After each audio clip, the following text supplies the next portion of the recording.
Hello everyone. यहाँ पर counselling बिल्कुल पास में आ गया है और अब आपको कमेंट सेक्शन में बहुत सारे मिथ्स आइज़र के बारे में फैलते हुए दिखाई देंगे। तो इन मिथ्स के ऊपर ही मैं आज बात करूँगा, क्या क्या मिथ्स हैं और सारे ही डाउट्स यहाँ पर मैं क्लियर करने की कोशिश करूँगा। तो चलिए शुरू करते हैं। सबसे पहला पॉइंट ये है कि बहुत सारे बच्चों को ऐसा लगता है कि हम आइज़र में आ रहे हैं, so after B S M S, after 5 year of B S M S हमारी जॉब जो है वह गारंटीड है। तो इस चीज़ के ऊपर मैं बिल्कुल साफ साफ बोलूँगा, ऐसा बिल्कुल भी नहीं है। और जॉब गारंटीड तो किसी भी इंस्टीट्यूट में नहीं होती आपको। अगर आप आईआईटीज़ में भी जाओगे तो वहाँ भी आपको 25% ऐसे बच्चे मिलेंगे जिनकी जॉब्स नहीं लग रही हो उसमें। और अराउंड ऐसे होंगे जो 30% 40% ऐसे बच्चे होंगे जिन्होंने जॉब्स नहीं ली हो। तो ये सीनैरियोज तो है ही नहीं सारी जगह की सारी जगह। कोई ऐसा इंस्टीट्यूट बताओ मुझे जो बिल्कुल 100% गारंटी दे रहा हो, ऐसा कोई इंस्टीट्यूट बताओ। तो सबसे पहला पॉइंट ये है कि after 5 years, after just 5 year of B S M S आपके पास बहुत सारे हाई पेइंग जॉब्स के ऑप्शंस नहीं होंगे। बिल्कुल साफ साफ मैं सच्ची बता रहा हूँ ये चीज़ें। After 5 years in B S M S in natural sciences, natural sciences का मतलब physics, chemistry, mathematics, biology, earth environmental science, ये जो नेचुरल साइंसेज है, बेसिक साइंसेज है, इसमें अगर 5 ईयर्स पढ़ रहे हो एम एस रिसर्च, इसके बाद आपको बहुत हाई पेइंग जॉब्स नहीं मिलेंगी। मिलती हैं जॉब्स, बिल्कुल ऐसा नहीं है कि जॉब्स बिल्कुल ही नहीं है जॉब्स, बट आप अराउंड मान के चलिए 8 to 12 के बीच में रहते हैं और जनरली 8 to 10 ही रहते हैं। मैं आपको ऑनेस्टली बताऊं, अच्छे जॉब्स की बात कर रहा हूँ मैं, इससे कम भी पेइंग जॉब्स होते हैं, लेकिन जनरली बच्चे जो होते हैं वो 8 9 10 इसके आसपास लेने की कोशिश करते हैं। 7 to 10 इसके आसपास मिल जाते हैं तो वे जाते हैं, अदरवाइज वे बिल्कुल नहीं जाते हैं जॉब साइड में, क्योंकि इससे ज़्यादा अच्छा अमाउंट जो है उन्हें फेलोशिप में मिल जाती है, पीएचडी स्टाइपेंड वगैरह में उन्हें इससे ज़्यादा अमाउंट देखने को मिल जाता है। ये सब चीज़ें मैंने पहले भी डिस्कस किया, लेकिन मेरे को करना पड़ रहा है दोबारा से। इसके बाद हम बात करते हैं, ये जो चीज़ें जो हैं, ये मैंने जॉब्स के बारे में बात किया, हाई पेइंग जॉब्स नहीं होती, ये सिर्फ नेचुरल साइंसेज के केस में। अगर आप इंजीनियरिंग एंड इकोनॉमिक साइंस में जा रहे हो ना, आपके पास बहुत ऑप्शन है हाई पेइंग जॉब के जस्ट आफ्टर 5 ईयर्स। तो क्या इसका मतलब ये है कि B S in engineering science and economic science बहुत ज़्यादा बढ़िया कोर्सेज है as compare to B S M S in natural science? तो बिल्कुल ऐसा नहीं है। आइजर्स जो हैं वे B S M S in natural science के लिए पॉपुलर हैं और वे उनका बेस्ट कोर्स जो प्रोवाइड कर रहे हैं, बेस्ट प्रोग्राम जो प्रोवाइड कर रहे हैं, वो B S M S in natural science है आइजर्स का, ना कि B S in engineering and economic science. But आपको इंजीनियरिंग एंड इकोनॉमिक साइंस में ज़्यादा अपॉर्चुनिटीज़ देखने को मिलेंगी। इंडस्ट्रियल जॉब्स की अगर मैं बात करूँ तो वहाँ पर आपको ज़्यादा opportunities engineering and economic science में देखने को मिलेगा। और सेम ऐसी अपॉर्चुनिटी आपको आई स्क्वायर साइंसेज जो as a T V M ने लॉन्च किया उसमें देखने को मिलेंगी। उसके ऊपर मैंने पूरी डिटेल्ड वीडियो बना रखी है, वे आप जाके देख सकते हो कि किस किस तरीके की उन कोर्सेज में किस किस तरीके की इंडस्ट्रियल जॉब्स आपको देखने को मिल सकती है और बाकी रिसर्च वगैरह में कैसे कैसे आपको जॉब्स देखने को मिल सकती है। और आप पीएचडी वगैरह के बारे में भी मैंने उस वीडियो में बताया है। ओके, आई स्क्वायर साइंसेज में अगर आप जॉब्स के बारे में देख रहे हो तो मेरे according I square data science and I square mathematical science, ये दो ऐसे प्रोग्राम्स हैं आई स्क्वायर के अंदर जिनमें आपको जॉब्स ज़्यादा देखने को मिल जाएगी। इसके अलावा आई स्क्वायर केमिकल साइंसेज में भी फार्मा इंडस्ट्रीज़ के लिए भी काफ़ी रेलेवेंट कोर्स है, तो आप फार्मा इंडस्ट्रीज़ में भी आई स्क्वायर केमिकल साइंस करने के बाद जा सकते हो। बाकी कोर्सेज भी फिजिकल साइंस और बायोलॉजिकल साइंस भी बहुत अच्छे हैं और इन दोनों की भी इंडस्ट्रियल जॉब अपॉर्चुनिटीज़ हैं। लेकिन अगर आप मुझसे पूछोगे तो मैं कहूँगा इंजीनियरिंग एंड इकोनॉमिक साइंस में ज़्यादा जॉब अपॉर्चुनिटीज़ देखने को मिलेगी आई स्क्वायर साइंसेज से ज़्यादा, ये है।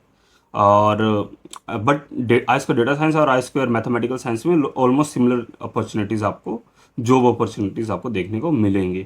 तो ये सब तो हो गया जॉब्स के बारे में, लेकिन मैं आपको बिल्कुल एक चीज़ अश्योर कर सकता हूँ कि आफ्टर 5 ईयर इन आइजर्स आपका एक अच्छा फ्यूचर जो है ना ऑलमोस्ट गारंटीड होता है। ये बिल्कुल है कि आप आइजर्स से निकलने के बाद कुछ ना कुछ अच्छा कर रहे होगे। कुछ बच्चे हो सकते हैं कि अराउंड 1 2 स्टूडेंट्स पर बैच ऐसे हों जो ना कर रहे हों, लेकिन वे हर जगह होते हैं। बट मोस्टली बच्चे कुछ ना कुछ लाइफ में अच्छा कर रहे हो, चाहे वे हायर एजुकेशन में टॉप यूनिवर्सिटीज़ में जा रहे हो, चाहे वे टीचिंग में अच्छा खासा कमा रहे हो, चाहे वे इंडस्ट्रीज़ में अच्छा खासा कमा रहे हो। मैं ऑन एन एवरेज बताऊँ तो 80 to 90% बच्चे जो है वे बहुत अच्छा करते हैं आफ्टर BA 5 ईयर्स, BSMS के 5 ईयर्स के बाद, और मोस्टली पीएचडी वगैरह के लिए जाते हुए हमने पहले भी बात कर रखी है। ओके, इसके बाद हम बात करते हैं, ये बहुत बड़ा मिथ चल रहा है कि आइजराइट्स आर जॉबलेस। इसके ऊपर मैंने आपको एक लिंक प्रोवाइड की थी, हमारे आइजर ईवीएम के स्कूल ऑफ मैथमेटिक्स के एलुमिनाई की लिंक प्रोवाइड की थी। उसमें अगर आप देखोगे कि वे अभी करंटली किस पोजीशंस पे हैं, तो आपको यकीन नहीं होगा कि वे वर्ल्ड की टॉप इंडस्ट्रीज में टॉप पोजीशन में, वाइस प्रेसिडेंट, डायरेक्टर, इन सब पोजीशंस में हमारे एज ए टीवीएम के स्कूल ऑफ मैथमेटिक्स के स्टूडेंट्स हैं।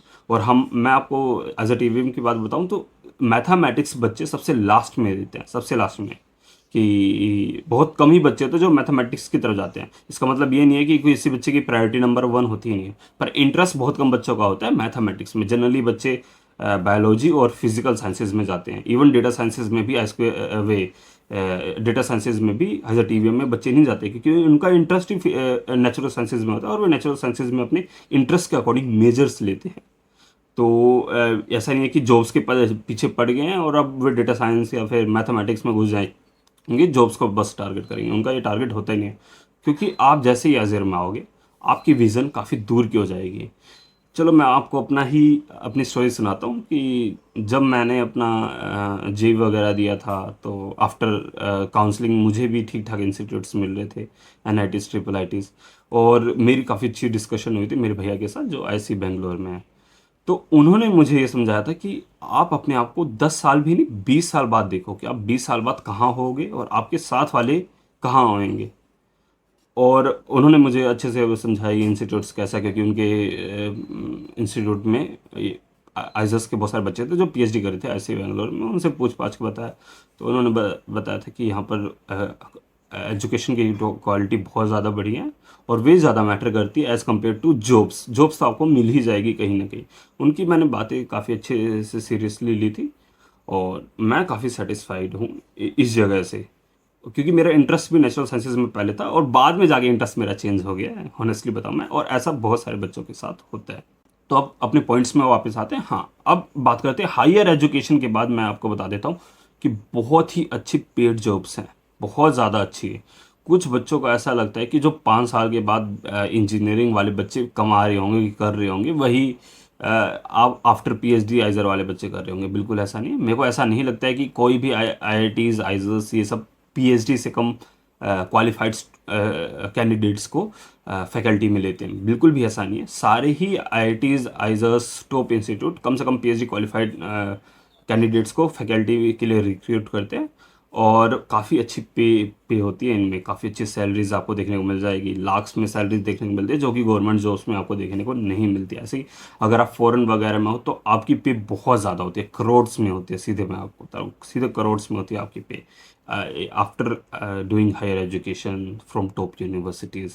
ओके, इसके बाद हम बात करते हैं कि हाँ, ये भी चल रहा है कि अगर मैं PhD कर रहा हूँ 5 ईयर्स के लिए, आफ्टर 5 ईयर्स ऑफ BSMS, तो उस पीरियड में मैं तो पैसा बचा नहीं सकता हूँ। मेरे एक्सपेंसेस कैसे चलेंगे?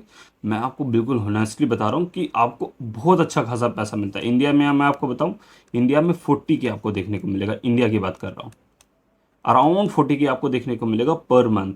इसमें से आप अप्रोक्स मैं आपको बताऊं 20 के आप बचा सकते हो। सब मैं आपको जो इंस्टीट्यूट की फीस वगैरह, मैथ्स वगैरह सब बता रहा हूँ, क्योंकि फीस होती है PhD वालों कैंडिडेट्स के लिए कम होती है सारे ही इंस्टीट्यूट्स में। तो इसमें आप अच्छा खासा पैसा बचा सकते हो। 20 के पर मंथ मेरे हिसाब से ठीक ठाक अमाउंट है, क्योंकि आप कोई जॉब नहीं कर रहे हो, किसी और के लिए नहीं कर रहे हो। आप जॉब कर रहे हो बट किसी और के लिए नहीं कर रहे हो, क्योंकि PhD को एज अ जॉब कंसिडर किया जाता है। ये मैं आपको बता रहा हूँ, एज अ जॉब PhD को भी कंसिडर किया जा रहा है, जिसमें आप खुद के लिए काम कर रहे हो, खुद के रिसर्च के लिए वर्क कर रहे हो, ना कि दूसरों के लिए वर्क कर रहे हो जैसे कॉर्पोरेट वाले करते हैं। ऐसे ही मैं आपको फॉरेन में मैं बताऊँ, US और यूरोप में मैं आपको बता रहा हूँ, US और यूरोप में आपको एटलीस्ट $3 पर मंथ, $3 आपको देखने को मिलेगा। ओके, तो और $3 में से एटलीस्ट आप $1 पर मंथ सेव कर रहे होगे। और इस टॉपिक पे आप जाके क्वेरा में सर्च कर सकते हो कि US में जो इंडियन PhD कैंडिडेट है वे कितना सेव कर रहे हैं। और बहुत ही आपको ऐसा हो सकता है कि पुराने आपको रिव्यूज़ मिले, तो वहाँ पर ये जो 3K है ये 1.5, 1.6 या 2K तक हो, क्योंकि वे 8-9 साल पुराने भी रिव्यूज़ हैं, मैंने देखे भी हैं। मेरे एक सीनियर थे एज ए TVM के, उन्होंने मुझे काफ़ी अच्छे से बताया था ये सब चीज़ों के बारे में, कि उनकी CGPA बहुत कम थी, बट उन्हें अराउंड 4-5 अच्छे इंस्टीट्यूट से ऑफ़र आए थे फ़ॉरेन में। और वे बता रहे थे कि उन्हें स्टाइफन काफ़ी ठीक ठाक मिल रही है। एक जगह इसराइल में वे एक बात कर रहे थे कि इसराइल में उन्हें अराउंड 1.7 लाख मिलेगा। इंडियन रुपीज़ में वे बता रहे थे मुझे 1.7 लाख। और मैंने उनसे पूछा इसमें कितना सेव कर पाओगे, तो उन्होंने बताया कि सेव तो अराउंड मैं 70 की कर सकता हूँ, बट ट्रैवल आने जाने का भी अगर हम जोड़ेंगे तो ट्रैवल वैसे इसराइल का सस्ता पड़ता है, तो ये तब भी वे बताए थे कि अराउंड 50 के पर मंथ मैं एटलीस्ट सेव कर सकता हूँ वहाँ पर जाने के बाद भी। तो सेविंग्स आप अच्छी खासी कर सकते हो। इतना मेरे हिसाब से 50 के पर मंथ सेविंग आपके यहाँ पर कॉर्पोरेट वाले भी बच्चे नहीं कर पाएंगे, जो ये इंजीनियरिंग वाले बच्चे जो निकल रहे होते हैं। ओके, तो ये काफ़ी अच्छा खासा आपको अमाउंट यहाँ पर देखने को मिलता है। ऐसा नहीं है कि आपको कुछ पैसा ही नहीं देखने को मिल रहा है, ठीक ठाक अमाउंट आपको देखने को मिल रहा है। इंडिया में ये अमाउंट कम होता है क्योंकि बजट कम है एजुकेशन का। अब मैं बात करता हूँ इंटरेस्ट टॉपिक में, कि बहुत सारे बच्चों का ऐसा रहता है कि मेरा तो इंटरेस्ट नहीं है रिसर्च में, और बहुत सारे बच्चों का ये भी होता है मेरा इंटरेस्ट है रिसर्च में, तो आते हैं। तो ये टॉपिक ना बहुत ही ज़्यादा कंफ्यूजिंग भी है, सही सी मैं आपको बताऊँ। आपको मैं सीनरी से बता दूँगा।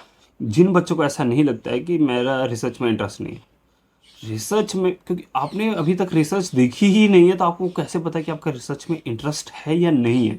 क्या भी आपको थ्योरीज पढ़ पढ़ के, और थ्योरीज में भी जनरली बच्चे क्या पढ़ते हैं कि स्टार्स, गैलेक्सीज, इन सब के बारे बारे में, मेरा दोस्त था वे भी ऐसे ही करता रहता था।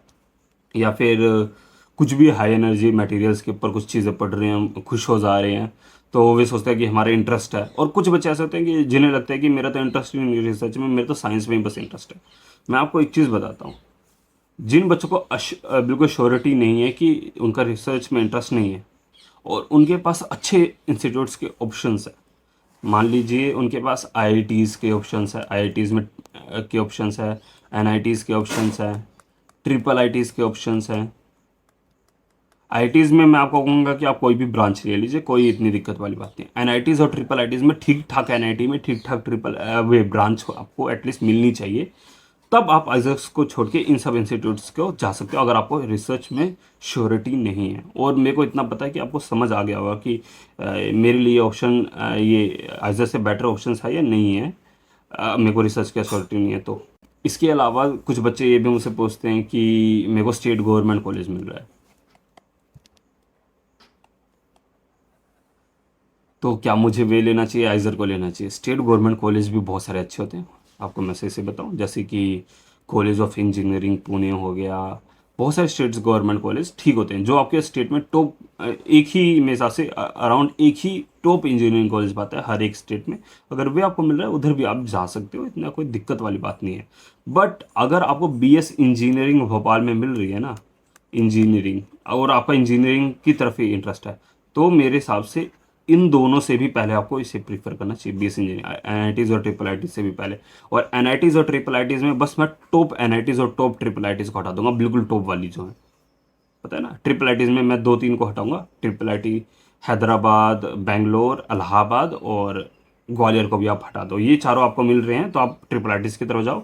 एनआईटीज़ में अगर आपको जो टॉप 5-6 एनआईटीज़ हमारी है मोस्टली साउथ में है, और एनआईटी इलाहाबाद और एनआईटी जयपुर, ये आपको मिल रही है, तो आप एनआईटीज़ की तरफ भी जाओ, रादर कि आप बीएस इंजीनियरिंग भोपाल में ले रहे हो।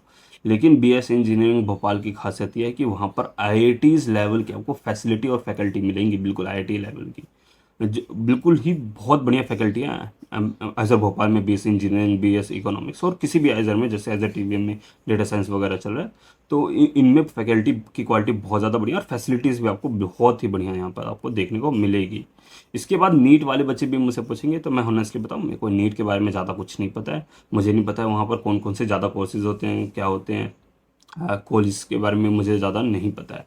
बट मुझे ये पता है कि नीट वाले बच्चों के पास ऑप्शंस कम होते हैं, जितने मैंने बच्चों से मिला हूँ उनके अकॉर्डिंग मैं आपको बताऊँ।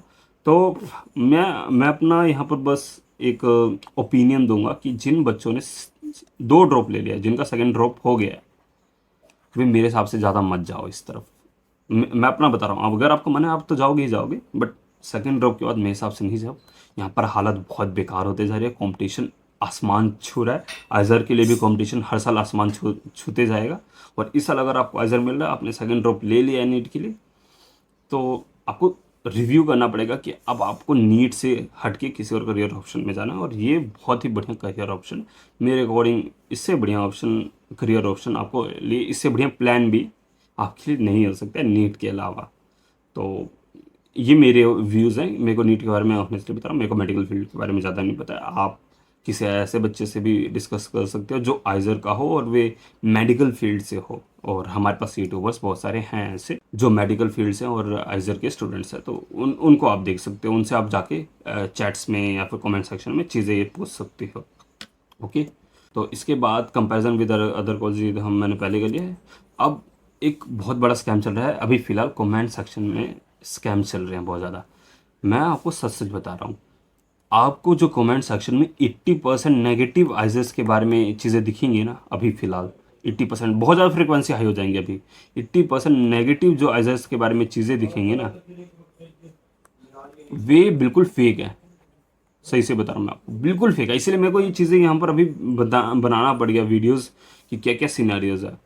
वह बिल्कुल फेक फेक चीज़ें लिखेंगे। एक बच्चे ने तो लिख दिया अजर पीपल आर जॉबलेस। मैंने उसके पास भाई भेजा कि भाई हमारे एलुमनाई का आप देखो, आप कहाँ स्टैंड करते हो, हम कहाँ स्टैंड करते हैं। बट बिल्कुल ऐसा नहीं है कि 100% फेक है सारे कमेंट्स। 20% मेरे को अभी लगता है कि 20% तक ही बस कमेंट्स जो हैं वो सही हैं। कुछ चीज़ें हैं जैसे जॉब्स वगैरह के बारे में मैंने आपको स्टार्टिंग में बता दिया कि आपको जस्ट आफ्टर 5 ईयर्स बहुत हाई पेइंग जॉब्स के बारे में मत सोचिए आप आज जैसे। ये बिल्कुल हॉनेस्टली मैंने आपको चीज़ें बता दी है। लेकिन आपका जो फ्यूचर है ना वो बहुत अच्छा सिक्योर्ड है। मैंने आपको पीएचडी के बारे में ऑप्शंस बताया, वहाँ पर आप पैसे देखिए कितने हैं। बस पैसों के लिए मत जाना उस तरफ प्लीज़, वरना आपकी धज्जियाँ उड़ जाएंगी। रिसर्च फील्ड ऐसा है। तो प्लीज़ आप अभी इन कमेंट स्कैम से थोड़ा बच के रहिए। बहुत सारे बच्चे क्या कर रहे हैं कि अपने पुराने जितने भी कमेंट्स हैं ना वे सारे डिलीट कर दे रहे हैं अदर चैनल से, और फेक फेक कमेंट्स अब कर रहे हैं। क्योंकि मैंने कुछ बच्चों को पकड़ लिया था कमेंट सेक्शन में ही, उनके पास कमेंट्स आप देख सकते हो उनके प्रोफाइल में क्लिक करने के बाद, और उसके पास कमेंट्स दिख रहे थे, और बच्चे ने और दूसरे बच्चों ने वहाँ पर कमेंट्स भी किया था कि इसके पुराने कमेंट्स देखो भाई, ये तो स्टूडेंट है। और उसने बहुत गंदा नेगेटिव कमेंट डाल रखा था कि मैं आपको एक्सप्लेन भी नहीं कर सकता। और इस तरीके से वे सब कोशिश कर रहे हैं कि किसी तरह हम अपना कंपटीशन डिक्रीज़ करें, आगे वाले बच्चों को कुछ तरह किसी तरह से हटाएं जिससे हमारा जो चांसेस है वो इंक्रीज़ हो जाए। ज़्यादा कुछ फ़र्क नहीं पड़ेगा इससे भी ज़्यादा, बट मुझे पता है कि एटलीस्ट 30-40 बच्चों को भी वे टारगेट कर लेंगे, और 30-40 बच्चों को की सीट्स भी जो है वे खा जाएंगे, क्योंकि उनकी बस की नहीं है खुद के दम पे सीट्स आइजस में लेना। तो इस वीडियो में बस इतना ही। मैं आपसे मिलता हूँ नेक्स्ट वीडियो में। Bye bye.